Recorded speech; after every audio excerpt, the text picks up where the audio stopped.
Привет, ребят. Короче, я сейчас вот кушаю чупа, и смотрите.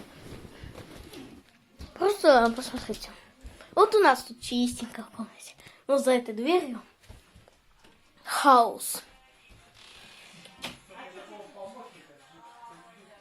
Вот, пройдете. Столько пыли. А знаете почему? Потому что мы зря работаем. Вот дядя Слава, короче, пришел все, зал штукатурил.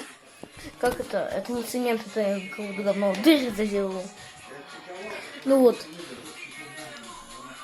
Ну, короче, вот тапки одеваем.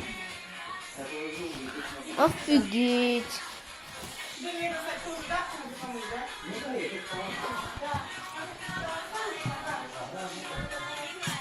Шкаф. В зале все нормально. Ну, короче, знаете. Вот это пыль, там обои. Господи, ну, короче, сам все нормально. Все нормально. Время отрезать пипись. Ладно.